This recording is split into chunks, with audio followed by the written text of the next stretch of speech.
Good afternoon student. ನನ್ನ ಹೆಸರು ಶಿವಕುಮಾರ್ ಸೂರ್ಯವಂಶಿ ಅಂತೇಳಿ. ನಾನು ನಿಮಗೆ ಸಮಾಜ ಪಾಠ, ಅದರಲ್ಲಿ ಇತಿಹಾಸ ಪಾಠವನ್ನು ಓದಿಸಲಿಕ್ಕೆ ಬಂದಿದ್ದೇನೆ. ವಿದ್ಯಾರ್ಥಿಗಳೇ, ನಾವು ಕಳೆದ 4 ಅಧ್ಯಾಯಗಳನ್ನು ಮುಗಿಸಿ ಈಗ 5ನೇ ಅಧ್ಯಾಯದಲ್ಲಿ ನಾವು ನಿನ್ನೆಲಿಂದ ಅಭ್ಯಾಸ ಮಾಡ್ತಾ ಇದ್ದೀವಿ. ಇವತ್ತು ಅಂದರೆ ಸಾಮಾಜಿಕ ಮತ್ತು ಧಾರ್ಮಿಕ ಸುಧಾರಣೆ ಅಂತ ಚಳವಳಿಗಳು ಅನ್ನುವಂಥ ನಾವು ಪಾಠವನ್ನು ನಾವು ನಿನ್ನೆಲಿಂದ ಅಭ್ಯಾಸ ಮಾಡ್ತಾ ಇದ್ದೀವಿ. ಇವತ್ತು ನಾವು ಯುವ ಬಂಗಾಳ ಚಳವಳಿ ಅಂದರೆ ನಿನ್ನೆ ನಾವು ಬ್ರಹ್ಮ ಸಮಾಜದ ಬಗ್ಗೆ, ಬ್ರಹ್ಮ ಸಮಾಜ ಸ್ಥಾಪನೆ, ಅದರ ಗುರಿ, ಅದರ ಉದ್ದೇಶಗಳ ಬಗ್ಗೆ ನಾವು ನಿನ್ನೆ ಓದಿದ್ವಿ. ಇವತ್ತು ಯುವ ಬಂಗಾಳಿ ಚಳವಳಿಗಳ ಬಗ್ಗೆ ನಾವು ಅಭ್ಯಾಸ ಮಾಡಬಹುದಾಗಿದ್ದೇವೆ. ಅದಕ್ಕಿಂತ ಮುಂಚೆವಾಗಿ ಪ್ರೆಸೆಂಟ್ ಕ್ಲಾಸ್ನಿಂದ ಕೊಡುವಂಥ ನಿಮಗೆ ಪ್ರತಿಯೊಂದು ಪಾಠಗಳು, ಪ್ರತಿಯೊಂದು ವಿಷಯಗಳು ನಿಮ್ಮ ಮುಂದಿನ ವಿದ್ಯಾಭ್ಯಾಸ ಮತ್ತು ಮುಂದಿನ ಜೀವನಕ್ಕೆ ಅತಿ ಅಮೂಲ್ಯವಾಗಿವೆ ಅಂತ ಹೇಳಿ ನಾನು ಹೇಳೋಕ್ಕೆ ಇಷ್ಟಪಡ್ತೇನೆ. ಯಾಕಂದರೆ ಪ್ರೆಸೆಂಟ್ ಕ್ಲಾಸಿನ ಮುಖ್ಯಸ್ಥರು ಹಾಗೂ ಸಿಬ್ಬಂದಿ ವರ್ಗದವರು ನಿಮಗಾಗಿ, ಅಂದರೆ ವಿಶೇಷವಾಗಿ ಗ್ರಾಮೀಣ ಭಾಗದ ಮಕ್ಕಳಿಗಾಗಿ ಮತ್ತು ಸರ್ಕಾರಿ ಶಾಲೆಯಲ್ಲಿ ಓದುತ್ತಿರುವ ಮಕ್ಕಳಿಗಾಗಿ ಅವರಿಗೆ ಉಪಯೋಗ ಆಗಲಂಥ ಒಂದೇ ಒಂದು ಏಕೈಕ ಉದ್ದೇಶದಿಂದ ಈ ಆನ್ಲೈನ್ ಕ್ಲಾಸ್ಗಳನ್ನು ನಮ್ಮ ಸಂಸ್ಥೆಯ ಮುಖ್ಯಸ್ಥರು ಒಂದು ಆಲೋಚನೆಯನ್ನು ತಗೊಂಡು ಹಳ್ಳಿ ಮಕ್ಕಳಿಗೆ ಉಪಯೋಗ ಆಗಲಿ, ಹಳ್ಳಿಗಳಲ್ಲಿ ಟ್ಯೂಷನ್ಗಳು ಇಲ್ಲ, ಅವರಿಗೆ ಅನುಕೂಲ ಆಗಲಿ ಅನ್ನುವ ಉದ್ದೇಶದಿಂದ ಈ ಒಂದು ಯೋಜನೆಯನ್ನು ಅವರು ಹಾಕಿಕೊಂಡಿದ್ದಾರೆ. ಸೊ ಇಲ್ಲಿ ನಮ್ಮ ಸಂಸ್ಥೆಯ ಮುಖ್ಯಸ್ಥರು ಮತ್ತು ಸಂಸ್ಥೆಯಲ್ಲಿ ಕೆಲಸ ಮಾಡುವಂಥ ಎಲ್ಲ ಸಿಬ್ಬಂದಿಗಳ ಒಂದು ಪ್ರಯತ್ನ ಏನಾಗಿದೆ ಅಂದರೆ ನಿಮಗೆ ಹೆಚ್ಚಿನ ವಿದ್ಯಾಭ್ಯಾಸಕ್ಕಾಗಿ ನಿಮಗೆ ಹೆಚ್ಚಿನ ವಿಷಯಗಳನ್ನು ಸಿಗಲಿ ಅನ್ನೋ ಉದ್ದೇಶಕ್ಕಾಗಿ ಈ ಒಂದು ಯೋಜನೆಯನ್ನು ನಾವು ಪ್ರಾರಂಭ ಮಾಡಿದ್ದೇವೆ. ಸೊ ವಿದ್ಯಾರ್ಥಿಗಳೇ, ತಾವು ಒಳ್ಳೆಯ ರೀತಿಯಿಂದ ಅಭ್ಯಾಸ ಮಾಡಬೇಕು. ಇಲ್ಲಿ ಹೇಳಿಕೊಟ್ಟಂಥ ಎಲ್ಲ ವಿಷಯಗಳನ್ನು ಒಳ್ಳೆಯ ರೀತಿಯಲ್ಲಿ ನೆನಪಿಟ್ಕೊಂಡು ಮುಂದಿನ ಪರೀಕ್ಷೆಯಲ್ಲಿ ಯಶಸ್ವಿ ಹಾಗೂ ನಿಮ್ಮ ಜೀವನದಲ್ಲಿ ಕೂಡ ತಾವು ಯಶಸ್ವಿ ಆಗಬೇಕಂತೇಳಿ ನಾನು ಇನ್ನೊಂದು ಸಾರಿ ನಿಮ್ಮನ್ನು ಹಾರಿಸ್ತಾ ಇದ್ದೇನೆ. ಓಕೆ, ಈಗ ನಾವು ಪಾಠಕ್ಕೆ ಬರೋಣ. ನಿನ್ನೆ ನಾವು ಬ್ರಹ್ಮ ಸಮಾಜದ ವಿಷಯದಲ್ಲಿ ನಾವು ನಿನ್ನೆ ಅಭ್ಯಾಸ ಮಾಡಿದ್ದೇವೆ. ಬ್ರಹ್ಮ ಸಮಾಜವನ್ನು ಪ್ರಾರಂಭಿಸಿದವರು ನಮ್ಮ ರಾಮ್ ಮೋಹನ್ ರಾಯ್ ಅವರು. ಅವರ ಒಂದು ಪ್ರಾರಂಭದಲ್ಲಿ ಅವರಿಗೆ ಯಾವ್ಯಾವ ರೀತಿ ಅಡೆತಡೆಗಳು ಬಂತು, ನಮ್ಮ ಧರ್ಮದವರು ಅಂದರೆ ಹಿಂದೂ ಧರ್ಮದವರು ಅವರಿಗೆ ಯಾವ್ಯಾವ ರೀತಿ ವಿರೋಧವನ್ನು ವ್ಯಕ್ತಪಡಿಸಿದರು. ಯಾಕಂದರೆ ಅವ್ರು ಏನು ಮಾಡಿದ್ರು, ಹಿಂದೂ ಧರ್ಮದಲ್ಲಿದ್ದಂಥ ಕೆಲವೊಂದು ಕೆಟ್ಟ ವೈಚಾರಿಕತೆಗಳನ್ನು, ಕೆಟ್ಟ ಮೂಢನಂಬಿಕೆಗಳನ್ನು ಅವರು ವಿರೋಧ ಮಾಡ್ತಾ ಬಂದಿದ್ದರು. ಯಾರು? ಬ್ರಹ್ಮ ಸಮಾಜದ ಮುಖ್ಯಸ್ಥರು. ಉದಾಹರಣೆಗೆ ಮೂರ್ತಿ ಪೂಜೆ, ವಿಗ್ರಹಾರಾಧನೆ, ಅನೇಕ ದೇವರುಗಳ ಪೂಜೆ, ಮೂಢನಂಬಿಕೆಯಲ್ಲಿ ವಿಶೇಷವಾಗಿ ಅದರಲ್ಲಿ ಸತಿ ಸಹಗಮನ ಪದ್ಧತಿ, ಅಂದರೆ ಗಂಡ ಸತ್ತರೆ ಹೆಂಡತಿ ಸಾಯುವುದು. ಸೊ ಇಂಥ ಅನಿಷ್ಟ ಪದ್ಧತಿಗಳ ವಿರುದ್ಧವಾಗಿ ಅವರು ಎದ್ದು ನಿಂತಿದ್ದರು. ಯಾರು? ರಾಮ್ ಮೋಹನ್ ರಾಯ್ ಅವರು. ಸೊ ಇದನ್ನು ನಮ್ಮ ಹಿಂದೂ ಧರ್ಮದ ಇನ್ನೊಂದು ಗುಂಪು, ಅಂದರೆ ಸ್ವಾರ್ಥವಾದಂಥ ಗ್ರೂಪ್ ಅಂತ ಹೇಳ್ಬೋದು, ನಾವು ಗುಂಪು ಅಂತ ಹೇಳ್ಬೋದು.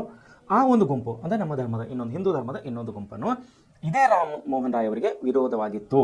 ಯಾಕೆಂದರೆ ಇದ್ದಂಥ ಹಳೆಯ ಪದ್ಧತಿಗಳನ್ನು ತಾವು ವಿರೋಧ ಮಾಡ್ತಾ ಇದ್ದೀರಿ, ನಮ್ಮ ಧರ್ಮದಲ್ಲಿ ಚಾಲ್ತಿಯಲ್ಲಿರುವಂತಹ ರನ್ನಿಂಗ್ನಲ್ಲಿ ಇರುವಂಥ ಕೆಲವೊಂದು ನೀವು ಪದ್ಧತಿಗಳನ್ನು ಬದಲಾವಣೆ ಮಾಡಲಿಕ್ಕೆ ಹೊರಟಿರಿ, ಪಾಶ್ಚಾತ್ಯ ಸಂಸ್ಕೃತಿಯನ್ನು ನೀವು ನಮ್ಮ ಸಂಸ್ಕೃತಿ ಮೇಲೆ ಹೇರ್ತಾ ಇದ್ದೀರಿ ಅನ್ನೋಂಥ ಒಂದು ಕಲ್ಪನೆಯಿಂದ ರಾಮ್ ಮೋಹನ್ ರಾಯರನ್ನು ನಮ್ಮ ಧರ್ಮದ ಮುಖಂಡರು, ವಿದ್ವಾಂಸರು ಅವರನ್ನು ವಿರೋಧ ಮಾಡ್ತಾ ಇದ್ದರು. ಸೊ ಈ ರೀತಿ ಮುಂದೆ ಬರುವಂಥ ಸಮಯದಲ್ಲಿ ಇನ್ನೂ ಅನೇಕ ಚಳವಳಿಗಳನ್ನು ನಾವು ಧಾರ್ಮಿಕ ಸುಧಾರಣೆ ಚಳವಳಿಗಳಲ್ಲಿ ನಾವು ಕಾಣುವರಾಗಿದ್ದೇವೆ. ಅದರ ನಿಮಿತ್ತವಾಗಿ ಇವತ್ತಿನ ನಾವು ಓದೋದಾದರೆ ಯುವ ಬಂಗಾಳಿ ಚಳವಳಿ. ಸೊ ಮೊದಲನೇದಾಗಿ ನಾವು ಬ್ರಹ್ಮ ಸಮಾಜ, ಅದರ ಹುಟ್ಟು, ಅದರ ಸ್ಥಾಪನೆ, ಅದರ ಘಟ್ಟಗಳನ್ನು ನಾವು ನೋಡಿದ್ದೇವೆ, ಅದರ ಮುಖ್ಯ ಉದ್ದೇಶಗಳನ್ನು ನಾವು ನೋಡಿದ್ದೇವೆ. ಈಗ ಯುವ ಬಂಗಾಳ ಚಳವಳಿ ಬಗ್ಗೆ ನಾವು ಓದೋರಾಗಿದೆ ಇವತ್ತಿನ ದಿವಸ. ಸೊ ಏನು ಹೇಳ್ತಾ ಇದ್ದಾರೆ ಅಂದರೆ, ಉತ್ತರ ಭಾರತದಲ್ಲಿ ಆಧುನಿಕತೆಯ ಗಾಳಿ ಬೀಸತೊಡಗಿತ್ತು. ನೋಡಿರಿ, ಉತ್ತರ ಭಾರತದಲ್ಲಿ ಈ ಶಬ್ದವು ನಿನ್ನೂ ಕೂಡ ರಿಪೀಟ್ ಆಗಿತ್ತು, ಈ ವಾಕ್ಯವು ನಿನ್ನೂ ಕೂಡ ಬಂದಿತ್ತು. ಅಂದರೆ ಪಾಶ್ಚಾತ್ಯ ಸಂಸ್ಕೃತಿಯಿಂದ, ಅಂದರೆ ಇಂಗ್ಲೀಷ್ ಶಿಕ್ಷಣದ ಪದ್ಧತಿಯಿಂದ ನಮ್ಮ ದೇಶದ ಜನರಿಗೆ ರಾಷ್ಟ್ರೀಯತೆ ಮೂಡತೊಡಗಿತ್ತು, ಹೋರಾಟದ ಕಿಚ್ಚನ್ನು ಹತ್ತುತ್ತಾ ಇತ್ತು. ಅದರ ಫಲವಾಗಿ ಪಾಶ್ಚಾತ್ಯ ಸಂಸ್ಕೃತಿಯಿಂದ ಮತ್ತು ಇಂಗ್ಲೀಷ್ ಭಾಷೆಯ ಶಿಕ್ಷಣದಿಂದ ನಾವು ನಿನ್ನೆ ಓದಿದ್ವಿ. ಇಲ್ಲಿ ಕೂಡ ಅದೇ ಕೊಟ್ಟಿದ್ದಾರೆ. ಏನು ಕೊಟ್ಟಿದ್ದಾರೆ? ಉತ್ತರ ಭಾರತದಲ್ಲಿ ಆಧುನಿಕತೆಯ ಗಾಳಿಯು ಬೀಸತೊಡಗಿತ್ತು. 19ನೇ ಶತಮಾನದಲ್ಲಿ ಕಲ್ಕತ್ತಾ ನಗರವು ಹೊಸ ಆಲೋಚನೆಗಳ ಕೇಂದ್ರ ಬಿಂದುವಾಗಿತ್ತು. ಆವಾಗ 1820 ಮತ್ತು 1830ರ ದಶಕದಲ್ಲಿ ಹೊಸ ಚಳವಳಿಗಳು ಹುಟ್ಟಿಕೊಳ್ಳತೊಡಗಿದವು. ಈಗಾಗಲೇ ಬ್ರಹ್ಮ ಸಮಾಜವನ್ನು ಗಮನಿಸಲಾಗಿದೆ. ಇದೇ ಕಾಲಘಟ್ಟದಲ್ಲಿ ಮತ್ತೊಂದು ಚಳವಳಿ ಅಂದರೆ ಯುವ ಬಂಗಾಳಿ ಚಳವಳಿ. ಇದನ್ನು ಪ್ರಾರಂಭಿಸಿದವರು ಹೆನ್ರಿ ವಿವಿಯನ್ ಡಿರೇಜಿಯೋ ಅನ್ನುವಂಥ ವ್ಯಕ್ತಿ 1809ರಿಂದ 1831ರ ಮಧ್ಯದಲ್ಲಿ ಈ ಯುವ ಬಂಗಾಳಿ ಚಳವಳಿಯನ್ನು ಪ್ರಾರಂಭವಾಗಿತ್ತು.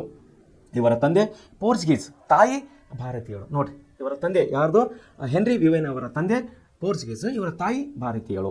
ಸೊ ಹೀಗಾಗಿ ಇವರನ್ನು ಡೆರೇಜಿಯೋ ಅವರನ್ನು ಆಂಗ್ಲೋ ಇಂಡಿಯನ್ ಎಂದು ಕರೆಯಲಾಗುತ್ತಾ ಇತ್ತು.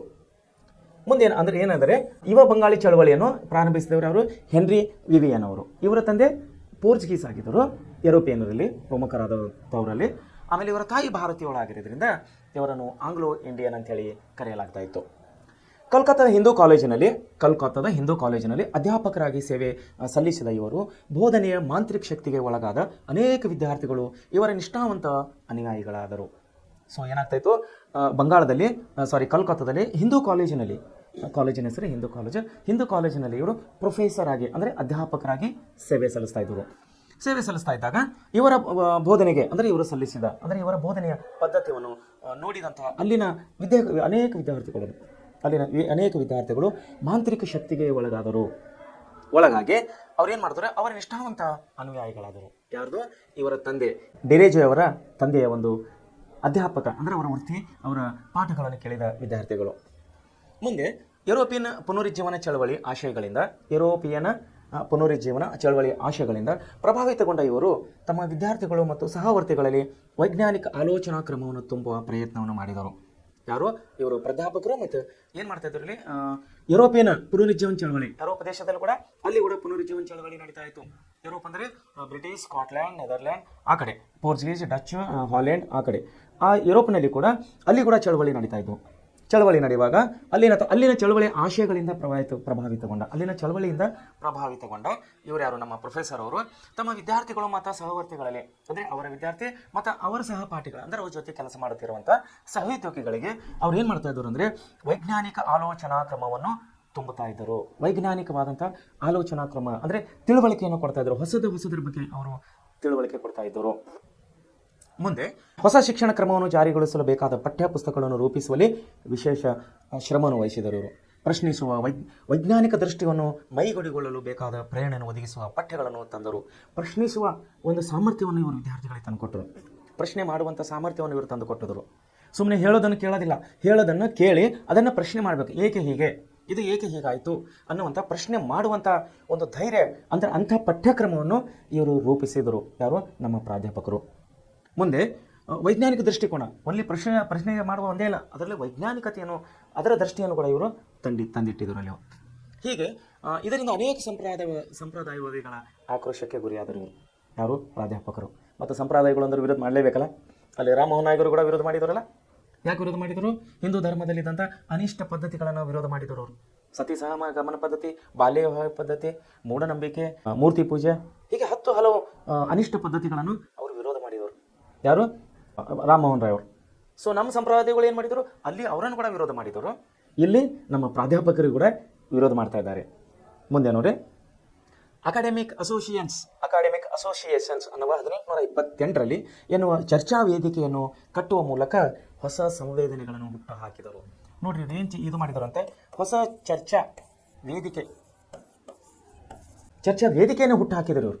ಅದರ ಹೆಸರು ಅಕಾಡೆಮಿಕ್ ಅಸೋಸಿಯೇಷನ್ ಅಂತೇಳಿ. ಚರ್ಚೆ ಮಾಡೋ ಸಲುವಾಗಿ ಒಂದು ವೇದಿಕೆಯನ್ನು ಹುಟ್ಟು ಹಾಕಿದರು ಯಾರು? ಪ್ರೊಫೆಸರ್ ಅವರು. ಸೊ ಮುಂದೆ ಹೊಸ ಸಂವೇದನೆಗಳ ಮೂಲಕ, ಚರ್ಚಾ ವೇದಿಕೆಯನ್ನು ಹುಟ್ಟುವ ಮೂಲಕ ಹೊಸ ಸಂವೇದನೆಗಳು ಹುಟ್ಟಿಕೊಂಡವು. ಚರ್ಚೆ ಕುಂತಾಗ ಏನಾಯ್ತದೆ? ಹೊಸ ವಿಷಯಗಳು ಚರ್ಚೆಗೆ ಬರ್ತವೆ, ಹೊಸ ಆಲೋಚನೆಗಳು ಚರ್ಚೆಗೆ ಬರ್ತವೆ, ಹೊಸ ಐಡಿಯಾಲಜಿಗಳು ಚರ್ಚೆಗೆ ಬರ್ತವೆ. ಅದರಿಂದ ನಾವು ಬೆಳವಣಿಗೆಯನ್ನು ಕಾಣಬಹುದು. ಸೊ ಇದರಿಂದ ಯುವ ಬಂಗಾಳಿ ಚಳವಳಿಯು ಪ್ರಕೃತಿ, ಮಾನವೀಯತೆ, ದೇವರು ಮುಂತಾದ ವಿಷಯಗಳನ್ನು ಕುರಿತು ಚರ್ಚೆ ಮತ್ತು ಸಂವಾದಗಳನ್ನು ನಡೆಸಿತ್ತು. ನೋಡಿ, ಯಾವ ವಿಷಯಗಳ ಬಗ್ಗೆ ಚರ್ಚೆ ಮಾಡಿತ್ತು ಯುವ ಬಂಗಾಳಿ ಚಳವಳಿ? ಒಂದು ಪ್ರಕೃತಿ, ನೋಡಿ ಎಷ್ಟು ಒಂದು ಒಳ್ಳೆಯ ವಿಷಯ ಇದೆ. ಒಂದು ಪ್ರಕೃತಿ, ಎರಡನೇದು ಮಾನವೀಯತೆ. ನೋಡಿ, ಮಾನವೀಯತೆ ಎಂಬುದು ಎಷ್ಟು ಮುಖ್ಯವಿದೆ ಅಂದರೆ ಮಾನವೀಯತೆ, ಮತ್ತು ಮೂರನೇದು ದೇವರು. ಇವತ್ತು ಕೂಡ ಈ 3 ವಿಷಯಗಳ ಬಗ್ಗೆ ಚರ್ಚೆ ಅನ್ನೋದು ಇವತ್ತಿಗೂ ಕೂಡ ನಿಂತಿಲ್ಲ. ನಮ್ಮ ದೇಶದಲ್ಲಿ ಪ್ರಸ್ತುತ ಸಮಯದಲ್ಲಿ ನಮ್ಮ ದೊಡ್ಡ ಸ್ವಾಮೀಜಿಗಳು, ದೊಡ್ಡ ಮಹಾನ್ ಪಂಡಿತರು ಇವತ್ತು ಕೂಡ ಇಷ್ಟು ವರ್ಷ ಆದರೂ ಕೂಡ ಇನ್ನೂ ಈ ವಿಷಯಗಳ ಬಗ್ಗೆ ಚರ್ಚೆ ನಡೀತಾನೇ ಇದೆ. ಪ್ರಕೃತಿ, ಮಾನವೀಯತೆ ಮತ್ತು ದೇವರು. ಇವ್ರ ಬಗ್ಗೆ ಹಲವಾರು ವಿದ್ವಾಂಸರು ಹಲವಾರು ವಿವಿಧ ರೀತಿಯ ತಮ್ಮ ಅಭಿಪ್ರಾಯಗಳನ್ನು ವ್ಯಕ್ತಪಡಿಸ್ತಾರೆ. ಉದಾಹರಣೆಗಾಗಿ ದೇವರ ಬಗ್ಗೆ ನೋಡಿ, ಎಷ್ಟು ಜನ ಎಷ್ಟು ತನ್ನ ಅಭಿಪ್ರಾಯವನ್ನು ವ್ಯಕ್ತಪಡಿಸ್ತಾರೆ. ಶಂಕರಾಚಾರ್ಯರು ದೇವರ ಬಗ್ಗೆ ಹೇಳುವುದೇ ಬೇರೆ, ಮಧ್ವಾಚಾರ್ಯರು ಹೇಳೋದೇ ಬೇರೆ, ಇಲ್ಲಿ ನಮ್ಮ ತುಳಸಿದಾಸವರು ಹೇಳೋದೇ ಬೇರೆ, ಇಲ್ಲಿ ನಮ್ಮ ಕಬೀರ್ದಾಸವರು ಹೇಳೋದೇ ಬೇರೆ. ಸೊ ಕಬೀರ್ದಾಸವರು ಹೇಳ್ತಾರೆ, ಉದಾಹರಣೆಗೆ ಕಬೀರ್ದಾಸ್ ಹೇಳ್ತಾರೆ, ದೇವರಿಗೆ ಆಕಾರವಿಲ್ಲ, ರೂಪವಿಲ್ಲ, ಬಣ್ಣವಿಲ್ಲ, ಅದು ಒಂದು ಶಕ್ತಿ ಅಂಥೇಳಿ ನಮ್ಮ ಕಬೀರ್ದಾಸ್ ಅವರು ಹೇಳಿದರೆ, ತುಳಸಿದಾಸರು ಹೇಳ್ತಾರೆ ಇಲ್ಲ, ಅವರಿಗೆ ಆಕಾರ ಇದೆ, ಅವರಿಗೆ ಬಣ್ಣ ಇದೆ, ರಾಮನವನು ಹೀಗೆ ಇದ್ದಾನೆ, ಇದೇ ಬಣ್ಣ ಇದೆ, ಇಷ್ಟೇ ಹೈಟ್ ಇದ್ದಾನೆ, ಹೀಗೆ ದೇವರಿದ್ದಾನೆ ಅಂತ ತುಳಸಿದಾಸರು ಹೇಳಿದ್ರೆ, ಕಬೀರ್ದಾಸ್ ಹೇಳಿದ್ರೆ ಇಲ್ಲ, ರಾಮನಿಗೆ ಬಣ್ಣ ಇಲ್ಲ, ಆಕಾರವಿಲ್ಲ, ಈ ಕಾರ ಇಲ್ಲ, ಅವನೊಬ್ಬ ಒಂದು ಒಂದು ಒಂದು ಶಕ್ತಿ, ಒಂದು ಅದೃಷ್ಟ ಶಕ್ತಿ, ಕಾಣದಂತಹ ಶಕ್ತಿ ಅಂತ ಹೇಳಿ ಕಬೀರ್ದಾಸ್ ಅವರು ಹೇಳ್ತಾರೆ. ಅಂದರೆ ಅಲ್ಲಿಂದ ನಾವು ಇಲ್ಲಿವರೆಗೆ ನಾವು ಅಂದರೆ ಧಾರ್ಮಿಕ ಮತ್ತು ಸ್ವತಂತ್ರ ಚಳವಳಿ ಎಲ್ಲಿಂದ ಹುಟ್ಕೊಂಡು ಅಲ್ಲಿಂದ ಟಿಲ್ ಡೇಟ್ ಇವತ್ತಿನವರೆಗೆ ನಾವು ನೋಡಿದರೂ ಕೂಡ ಪ್ರಕೃತಿ, ಮಾನವತೆ, ದೇವರುಗಳ ಚರ್ಚೆ ಮಾತ್ರ ನಿಂತಿಲ್ಲ. ಆದರೆ ಅಭಿಪ್ರಾಯ ಮಾತ್ರ ಒಂದೇ ಅಭಿಪ್ರಾಯ ಈ ಗೊತ್ತಿ ಕೂಡ ಯಾರೂ ಬರ್ಲಿಕ್ಕೆ ತಯಾರಿಲ್ಲ.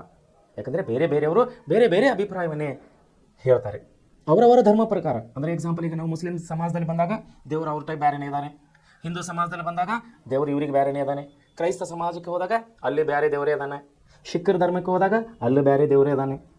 ಸೊ ಇದ್ರ ಬಗ್ಗೆ ಇವತ್ತಿಗೂ ಕೂಡ ಒಮ್ಮತವನ್ನು ಮೂಡಿಲ್ಲ. ಸೊ ಅವತ್ತಿನ ಕಾಲದಲ್ಲಿ ಅಂದರೆ 1828ರಲ್ಲಿ ಇವ್ರು ಏನು ಮಾಡಿದ್ರು, ಡೆರೇಜಿ ಅವರು ಏನು ಮಾಡಿದರು, ಯುವ ಬಂಗಾಳಿ ಚಳವಳಿ ಮೂಲಕವಾಗಿ ಇವರು 3 ವಿಷಯಗಳ ಬಗ್ಗೆ ಚರ್ಚೆ ಮಾಡಲಿಕ್ಕೆ ಒಂದು ಇದನ್ನೇ ಹುಟ್ಟು ಹಾಕಿದರು, ಚರ್ಚೆ ಸಂವಾದನೇ ಹುಟ್ಟು ಹಾಕಿದ್ರು, ಚರ್ಚಾ ವೇದಿಕೆನೇ ಹುಟ್ಟು ಹಾಕಿದರು. ಸೊ ಎಷ್ಟು ಇಂಪಾರ್ಟೆಂಟ್ ನೋಡಿ, ಪ್ರಕೃತಿ ಬಗ್ಗೆ ಎಷ್ಟು ಡಿಸ್ಕಸ್ ಮಾಡ್ತೀರಿ, ಎಷ್ಟೊಂದು ವಿಷಯಗಳು ಹೇಳ್ಬೋದು, ಸುಮಾರು ವಿಷಯಗಳನ್ನು ಮಾತಾಡ್ಬೋದು. ಮಾನವತೆ ಬಗ್ಗೆ ಎಷ್ಟು ಮಾತಾಡೋದು, ತುಂಬ ಮಾತಾಡೋದು. ದೇವರ ಬಗ್ಗೆ ಎಷ್ಟು ಮಾತಾಡೋದು, ತುಂಬ ವಿಷಯಗಳ ಬಗ್ಗೆ ಮಾತಾಡ್ಬೋದು. ಆದರೆ ಒಮ್ಮತಕ್ಕೆ ಇವತ್ತಿಗೂ ಕೂಡ ಯಾರೂ ಬರಲಾಕ ತಯಾರಿಲ್ಲ. ಮುಂದೆ ನೋಡಿ, ಪ್ರಕೃತಿ, ಮಾನವತೆ, ದೇವರು ಮುಂತಾದ ವಿಷಯಗಳನ್ನು ಕುರಿತು ಚರ್ಚೆ ಸಂವಾದಗಳನ್ನು ನಡೆಸಿತ್ತು. ಯಾವ ವೇದಿಕೆ? ಯುವ ಬಂಗಾಳ ಚಳವಳಿ ವೇದಿಕೆ. ಮೂಢನಂಬಿಕೆಗಳಿಂದ ತುಂಬಿದ ಸಾಮಾಜಿಕ ಮೌಢ್ಯಚಾರಗಳಲ್ಲೇ ಮುಳುಗಿದ ಸಾಮಾಜಿಕ ಪರಿಹಾರವಿರುವುದು ಎಲ್ಲವನ್ನು ಎಲ್ಲರೂ ವೈಜ್ಞಾನಿಕವಾಗಿ ನೋಡುವ ದೃಷ್ಟಿಕೋನವನ್ನು ಬಳಸಿಕೊಂಡಾಗ ಮಾತ್ರ ಎಂದು ಡೆರೇಜಿಯು ಪ್ರಚುರಪಡಿಸುವ ಪ್ರಯತ್ನವನ್ನು ಮಾಡಿದರು. ಮಹಿಳಾ ಹಕ್ಕುಗಳ ಪ್ರತಿಪಾದಕರಾಗಿದ್ದರು, ಜಾತಿ ಪ್ರೇರಿತ ಶೋಷಣೆಯ ವಿರೋಧಿಯಾಗಿದ್ದರು. ಇದೊಂದು ಹೊಸ ಚಳವಳಿಯಾಗಿ ಬೆಳೆಯಿತು. ಆದರೆ ಇದರ ಪ್ರಭಾವ ಕಲ್ಕತ್ತಾ ಮತ್ತು ಬಂಗಾಳದ ಕೆಲವು ಪ್ರದೇಶಗಳಿಗೆ ಮಾತ್ರ ಸೀಮಿತವಾಗಿತ್ತು. ನೋಡಿ, ಡೆರೇಜಿಯೋ ಎಷ್ಟು ಪ್ರಯತ್ನ ಪಡ್ತಾ ಇದ್ದರು, ಸಮಾಜದಲ್ಲಿದ್ದಂಥ ಅನಿಷ್ಟ ಪದ್ಧತಿಗಳ ಬಗ್ಗೆ ವಿರುದ್ಧವಾಗಿ ಹೋರಾಡ್ತಾ ಇದ್ದಾರೆ. ಅನಿಷ್ಟ ಪದ್ಧತಿಗಳ ಜನರಿಗೆ ಚಳವಳಿಗಳ ಮೂಲಕವಾಗಿ ಅರಿವು ಅಂದರೆ ಜ್ಞಾನವನ್ನು, ಅವೇರ್ನೆಸ್ ಅನ್ನು ಕೊಡ್ತಾ ಇದ್ದಾರೆ, ಅವರು ತಿಳುವಳಿಕೆ ಕೊಡ್ತಾ ಇದ್ದಾರೆ. ಮಹಿಳಾ ಹಕ್ಕುಗಳ ಬಗ್ಗೆ ಅವರು ಪ್ರತಿಪಾದನೆ ಮಾಡ್ತಾ ಇದ್ದಾರೆ. ಮತ್ತೇನಂತ ಯಾವುದು? ಮೂರ್ತಿ ಪೂಜೆ, ಮಹಿಳಾ ಶೋಷಣೆ, ಆಮೇಲೆ ಇನ್ನೊಂದು ಯಾವುದು ಇದಾಯ್ತು ನೋಡ್ರಿ, ಸಾಮಾಜಿಕ ಮೌಢ್ಯಗಳ ಬಗ್ಗೆ ಇವರು ಕೂಡ ತಿದ್ದಿ ಹೇಳ್ತಾ ಇದ್ದಾರೆ. ಆದರೆ ಇವರ ಚಳವಳಿಗಳು ಎಷ್ಟರ ಮಟ್ಟಕ್ಕೆ ಅದು ಒಂದು ಸೀಮಿತ ಆಗಿತ್ತಂದರೆ ಕೇವಲ ಕೋಲ್ಕತ್ತಾ ಮತ್ತು ಬಂಗಾಳದ ಕೆಲವು ಪ್ರದೇಶಗಳಿಗೆ ಮಾತ್ರ ಸೀಮಿತ ಆಗಿತ್ತು. ಸೊ ಇದಕ್ಕಾಗಿ ಇನ್ನೂ ಅದು ಹೆಚ್ಚಿನ ಮಟ್ಟಕ್ಕೆ ಬೆಳೆಯಬೇಕಾಗಿತ್ತು. ಆದರೆ ಅವತ್ತಿನ ಸನ್ನಿವೇಶದಲ್ಲಿ ಅದು ಬೆಳೆಯಲಿಲ್ಲ. ಮುಂದೆ ಹೀಗಾಗಿ ಬಾಲ್ಯ ವಿವಾಹದ ನಿರ್ಮೂಲನೆಗೆ ಸರ್ಕಾರದ ಕ್ರಮಗಳನ್ನು ಪಟ್ಟಿ ಮಾಡುವಂಥ ಒಂದು ಚಟುವಟಿಕೆಗಳನ್ನು ಪಟ್ಟಿ ಮಾಡಿದ್ದಾರೆ. ಬಾಲ್ಯ ವಿವಾಹದ ವಿರುದ್ಧವಾಗಿ ಅಂದರೆ ಬಿಲೋ 18 ಇಯರ್ಸ್, 18 ವರ್ಷದ ಮಕ್ಕಳಿಗೆ ಒಳಗಾಗಿ 18 ವರ್ಷದ ಮಕ್ಕಳನ್ನು ನಾವು ಮಕ್ಕಳು ಅಂತೇಳಿ ಕನ್ಸಿಡರ್ ಮಾಡ್ತೀವಿ. ಸೊ ಹೀಗಾಗಿ 18 ವರ್ಷದ ಒಳಗಾಗಿ ಯಾರಾದರೂ ಮದುವೆ ಮಾಡಿದರೆ ಅದನ್ನು ಬಾಲ್ಯ ವಿವಾಹ ಅಂತೇಳಿ ಪರಿಗಣನೆ ಆಗುತ್ತದೆ. ಸೊ ಇದರ ವಿರುದ್ಧವಾಗಿ ಸರ್ಕಾರ ಯಾವ್ಯಾವ ರೀತಿಯ ಕ್ರಮ ಕೈಗೊಂಡಿದೆ ಅನ್ನೋದು ಒಂದು ಪಟ್ಟಿ ಮಾಡಿರಿ ಅಂತೇಳಿ ಸರ್ಕಾರದಿಂದ, ಶಿಕ್ಷಣ ನಮ್ಮ ಇಲಾಖೆಯಿಂದ ನಮಗೆ ಒಂದು ಚಟುವಟಿಕೆಯನ್ನು ಕೊಟ್ಟಿದ್ದಾರೆ. ವಿದ್ಯಾರ್ಥಿಗಳು ತಾವು ಫ್ರೀ ಇದ್ದಾಗ, ಸಮಯ ಸಿಕ್ಕಾಗ ಇದು ಕೂಡ ತಮಗೆ ಎಷ್ಟು ಗೊತ್ತಿದೆ ಅಷ್ಟು ಒಂದು ಪಟ್ಟಿಯನ್ನು ಮಾಡಿಕೊಡ್ರಿ. ತಮಗೆ ಏನಾದರೂ ಸಂಶಯ ಇದ್ದರೂ ಕೂಡ ತಾವು ನಮ್ಮನ್ನು ಕೂಡ ಕೇಳ್ಬೋದು. ಮುಂದೆ ಆರ್ಯ ಸಮಾಜವನ್ನು ದಯಾನಂದ ಸರಸ್ವತಿಯವರು ಸ್ಥಾಪಿಸಿದವರು. ನೋಡ್ರಿ, ಆರ್ಯ ಸಮಾಜವನ್ನು ಯಾರು ಸ್ಥಾಪನೆ ಮಾಡ್ತಾ ಇದ್ದಾರೆ ಇಲ್ಲಿ? ದಯಾನಂದ ಸರಸ್ವತಿ. ಆ್ಯಕ್ಚುಲಿ ಆರ್ಯ ಸಮಾಜದ ಬಗ್ಗೆ ಎಷ್ಟು ಓದಿದ್ರು ಕೂಡ ಕಡಿಮೆ ಇದೆ, ಇದರ ಬಗ್ಗೆ ತುಂಬ ಜ್ಞಾನ ಕೂಡ ಬೇಕು. ಆದರೆ ಇಲ್ಲಿ ನಮಗೆ ಪಠ್ಯಕ್ಕೆ ಕೊಟ್ಟಂಥ ವಿಷಯವಾಗಿ ಸಂಕ್ಷಿಪ್ತವಾಗಿ ಕೊಟ್ಟಿದ್ದಾರೆ. ನಾವು ಇಷ್ಟನ್ನು ನೋಡಿಕೊಂಡು ಮುಂದೆ ಸಮಯ ಸಿಕ್ಕಾಗ ಆರ್ಯ ಸಮಾಜದ ಬಗ್ಗೆ ನಾನು ನಿಮಗೆ ವಿವರವಾಗಿ ತಿಳಿಸಲಿಕ್ಕೆ ಇಷ್ಟಪಡ್ತೇನೆ. ಇಲ್ಲಿಗೆ ನಮಗೆ ಪಠ್ಯಕ್ಕೆ ಎಷ್ಟು ಕೊಟ್ಟಿದ್ದಾರೆ ಅಷ್ಟನ್ನು ನಾವು ಅಭ್ಯಾಸ ಮಾಡೋಣ. ಓಕೆ, ಆರ್ಯ ಸಮಾಜವನ್ನು ದಯಾನಂದ ಸರಸ್ವತಿಯವರು ಸ್ಥಾಪಿಸಿದರು. ಯಾರು? ದಯಾನಂದ ಸರಸ್ವತಿಯವರು. ದಯಾನಂದ ಸರಸ್ವತಿಯವರು ಸ್ಥಾಪಿಸಿದರು. ಇವರು ದೇಶಾದ್ಯಂತ ಉಪನ್ಯಾಸ ನೀಡುತ್ತಾ ವೇದಗಳನ್ನು ಸತ್ಯ ಮತ್ತು ಜ್ಞಾನದ ಮೂಲವೆಂದು ಹೇಳಿದರು. ಏನದು? ವೇದಗಳು ವೇದಗಳು ಏನದಂತವು? ವೇದಗಳು ಸತ್ಯ ಮತ್ತು ಜ್ಞಾನದ ಮೂಲಗಳು ಅಂತೀವು. ಸತ್ಯ ಮತ್ತು ಜ್ಞಾನದ ಮೂಲಗಳು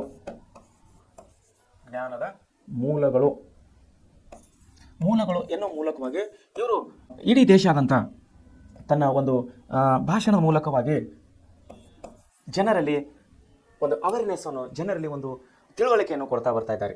ಏನಂತಾರೆ ಅದು? ವೇದಗಳು ಸತ್ಯ ಮತ್ತು ಜ್ಞಾನದ ಮೂಲವೆಂದು ಇವರು ಸಾರ್ತಾ ಬರ್ತಾ ಇದ್ದಾರೆ. ಈ ಹಿನ್ನೆಲೆಯಲ್ಲಿ ವೇದಗಳಿಗೆ ಹಿಂತಿರುಗಿ ಅಂತ ಕರೆ ಕೊಡ್ತಾ ಇದ್ದಾರೆ ಸಮಾಜಕ್ಕೆ ಇವರು ಎನ್ನುವ ಘೋಷಣೆ ಮಾಡಿದರು. ವಿಗ್ರಹಾರಾಧನೆ, ಜಾತಿ ಪದ್ಧತಿಯನ್ನು ಖಂಡಿಸಿದರು. ನೋಡಿ, ಇಲ್ಲಿ ಕೂಡ ಅದೇ ನೋಡ್ತಾ ಇದ್ದೀವಿ. ಬ್ರಹ್ಮ ಸಮಾಜದಲ್ಲಿ ಅದೇ ಆಗಿತ್ತು, ಆರ್ಯ ಸಮಾಜದಲ್ಲಿ ಕೂಡ ಅದನ್ನೇ ಕಾಣ್ತಾ ಇದ್ದೀವಿ. ವಿಗ್ರಹಾರಾಧನೆ ಮಾಡಬೇಡ್ರಿ ಅಂತ ಹೇಳಿದ್ರು ಇವರು, ಮೂರ್ತಿ ಪೂಜೆ ಮಾಡಬೇಡ್ರಿ ಅಂತ ಹೇಳಿದ್ರು, ಜಾತಿ ಪದ್ಧತಿಯನ್ನು ಖಂಡಿಸಿದರು, ಜಾತಿಯಲ್ಲಿ ಸಮಾಜದಲ್ಲಿ ಧರ್ಮದಲ್ಲಿ ಇರುವಂಥ ಮೇಲು ಕೀಳು ಅನ್ನೋದನ್ನು ಖಂಡನೆ ಮಾಡಿದವರು ಇವರು. ಜಾತಿಯ ಯೋಗ್ಯತೆಯಿಂದ ಹೊರತು ಜಾತಿಯು ನಮಗೆ ಅಂದರೆ ಮನುಷ್ಯನಿಗೆ ಜಾತಿಯು ಅವನ ಯೋಗ್ಯತೆಯಿಂದ ಬರುತ್ತದೆ ವಿನಾ ಅವನ ಹುಟ್ಟಿನಿಂದ ಇಲ್ಲ ಅಂತಹ ಒಂದು ಹೊಸ ಪ್ರತಿಪಾದನೆಯನ್ನು ನಮಗೆ ದಯಾನಂದ ಸರಸ್ವತಿ ಅವರು ಕೊಡ್ತಾ ಇದ್ದಾರೆ. ಜಾತಿಯು ಯೋಗ್ಯತೆಯಿಂದ ಬರುತ್ತದೆ ಹೊರತು ಹುಟ್ಟಿನಿಂದಲ್ಲ ಎಂದು ಪ್ರತಿಪಾದಿಸಿದರು. ಅನೇಕ ಅರ್ಥಹೀನ ಶಬ್ದಗಳನ್ನು ತಿರಸ್ಕರಿಸಿದರು. ಅನೇಕ ನಮ್ಮ ದೇಶದಲ್ಲಿ ಆವತ್ತಿನ ಸನ್ನಿವೇಶದಲ್ಲಿ ನಮ್ಮ ದೇಶದಲ್ಲಿ ನಮ್ಮ ಧರ್ಮದಲ್ಲಿ ಇರುವಂಥ ಅನೇಕ ಅನಿಷ್ಠಿತ ಪದ್ಧತಿಗಳನ್ನು, ಅನೇಕ ಅರ್ಥಹೀನ ಪದ್ಧತಿಗಳನ್ನು ಇವರು ಏನು ಮಾಡ್ತಾ ಇದ್ದಾರೆ, ತಿರಸ್ಕಾರ ಮಾಡ್ತಾ ಇದ್ದಾರೆ. ವಿಧವಾ ವಿವಾಹವನ್ನು ಪ್ರೋತ್ಸಾಹಿಸಿದರು. ನೋಡಿ, ಹೊಸದಾಗಿ ಬಂತಿದ್ದು ವಿಧವಾ ವಿವಾಹವನ್ನು ಇವರು ಪ್ರೋತ್ಸಾಹ ಕೊಡ್ತಾ ಇದ್ದಾರೆ. ಇವರು ಇದನ್ನೇನಾಗಿತ್ತು, ಬ್ರಹ್ಮ ಸಮಾಜದಲ್ಲಿ ಸತಿ ಸಹಗಮನ ಪದ್ಧತಿಯನ್ನು ಖಂಡನೆ ಮಾಡಿದವರು ರಾಮಮೋಹನ್ ರಾಯ್ ಅವರು. ಇಲ್ಲಿ ದಯಾನಂದ ಸರಸ್ವತಿ ಅವರು ಏನು ಮಾಡ್ತಾರೆ, ವಿಧವಾ ವಿವಾಹಕ್ಕೆ ಇವರು ಆಸ್ಪದನ್ನು ಕೊಡ್ತಾ ಇದ್ದಾರೆ. ಯಾಕಂದರೆ ಒಂದು ಗಂಡ ಸತ್ತ ಮೇಲೆ ಒಂದು ಹೆಂಡತಿ, ಒಂದು ಹೆಣ್ಣು ಅವಳು ಅಬಲೆ ಆಗಿಬಿಡ್ತಾಳೆ, ಒಂಟಿ ಆಗಿಬಿಡ್ತಾಳೆ. ಅವಳಿಗೆ ಇನ್ನೂ ಜೀವನ ಮಾಡುವ ಹಕ್ಕಿದೆ, ಅವಳಿಗೆ ಬಾಳನ್ನು ಕಟ್ಟಿಕೊಳ್ಳುವಂಥ ಹಕ್ಕಿದೆ. ಸೊ ಅದಕ್ಕಾಗಿ ಅವಳು ಇನ್ನೊಂದು ಮದುವೆ ಮಾಡಿಕೊಂಡು ತನ್ನ ಬಾಳನ್ನು ಕಟ್ಟಿಕೋಬಹುದು ಅಂಥೇಳಿ ವಿಧವಾ ವಿವಾಹಕ್ಕೆ ಇಲ್ಲಿ ಪ್ರೋತ್ಸಾಹ ಕೊಡ್ತಾ ಇದ್ದಾರೆ. ನೋಡ್ರಿ, ಇಲ್ಲಿ ಸ್ವದೇಶಿ ವಸ್ತುಗಳ ಬಳಕೆಗೆ ಕರೆ ನೀಡಿದರು ಇವರು. ವಿದೇಶಿ ವಸ್ತುಗಳನ್ನು ಬಹಿಷ್ಕಾರ ಮಾಡಿರಿ, ಯಾಕಂದರೆ ಎಲ್ಲ ನಮ್ಮ ವ್ಯಾಪಾರದ ಎಲ್ಲ ಮೂಲದ ಎಲ್ಲ ಲಾಭವು ಹೊರದೇಶಕ್ಕೆ ಹೋಗ್ತಾ ಇದೆ. ಅದಕ್ಕಾಗಿ ಅದನ್ನು ತಿರಸ್ಕಾರ ಮಾಡಿ, ಹೊರ ವಿದೇಶಿ ವಸ್ತುಗಳನ್ನು ತಿರಸ್ಕಾರ ಮಾಡಿರಿ, ನಮ್ಮ ಸ್ವದೇಶಿ ವಸ್ತುಗಳನ್ನು ಉಪಯೋಗ ಮಾಡಿರಿ ಅಂಥೇಳಿ ದಯಾನಂದ ಸರಸ್ವತಿ ಇರಲು ಇಲ್ಲಿ ನಮ್ಮ ದೇಶದ ಜನರಿಗೆ ಕರೆ ಕೊಡ್ತಾ ಇದ್ದಾರೆ. ಮುಂದೆ ಸತ್ಯಾರ್ಥ ಪ್ರಕಾಶ್ ಎಂಬ ಕೃತಿಯಲ್ಲಿ ತಮ್ಮ ವಿಚಾರಗಳನ್ನು ಪ್ರತಿಪಾದಿಸಿದ್ದಾರೆ. ಸತ್ಯಾರ್ಥ ಪ್ರಕಾಶ್ ಎನ್ನುವಂಥ ಒಂದು ಕೃತಿಯನ್ನು ಬರೆದಿದ್ದಾರೆ, ಒಂದು ಗ್ರಂಥವನ್ನು ಬರೆದಿದ್ದಾರೆ ದಯಾನಂದ ಸರಸ್ವತಿ ಅವರು. ಅದರಲ್ಲಿ ಅದರ ಬಗ್ಗೆ ಎಲ್ಲ ವಿಶೇಷಗಳನ್ನು, ಎಲ್ಲ ವಿವರವಾದ ಮಾಹಿತಿಗಳನ್ನು ಕೊಟ್ಟಿದ್ದಾರೆ. ಶುದ್ಧ ಚಳವಳಿ ಆರ್ಯ ಸಮಾಜದ ಪ್ರಮುಖ ಚಟುವಟಿಕೆ ಆಗಿತ್ತು. ನೋಡಿ, ಶುದ್ಧ ಚಳವಳಿ ಏನಾಗಿತ್ತು, ಇದು ಆರ್ಯ ಸಮಾಜದ ಪ್ರಮುಖ ಚಟುವಟಿಕೆಯಾಗಿತ್ತು. ನಂತರದಲ್ಲಿ ಆರ್ಯ ಸಮಾಜ ಅನೇಕ ಸ್ಥಳಗಳಲ್ಲಿ ಶಾಲಾ ಕಾಲೇಜುಗಳನ್ನು ಸ್ಥಾಪಿಸಿದರು. ದಯಾನಂದ ಸರಸ್ವತಿಯರ ಸ್ವರಾಜ್ ಮತ್ತು ಸ್ವಧರ್ಮ ಬೋಧನೆಗಳು ಭಾರತೀಯರ ಸ್ವತಂತ್ರ ಹೋರಾಟದಲ್ಲಿ ತೊಡಗಿಸಿಕೊಳ್ಳಲು ಪ್ರೇರಣೆ ನೀಡಿದವು. ಮಹಾನ್ ದೇಶಭಕ್ತರಾದ ದಯಾನಂದ ಸರಸ್ವತಿಯವರು ಮಹಾನ್ ದೇಶಭಕ್ತರು. ಇವ್ರ ಬಗ್ಗೆ ಇನ್ನೂ ನಾವು ತುಂಬ ಓದಬೇಕಾಗಿದೆ.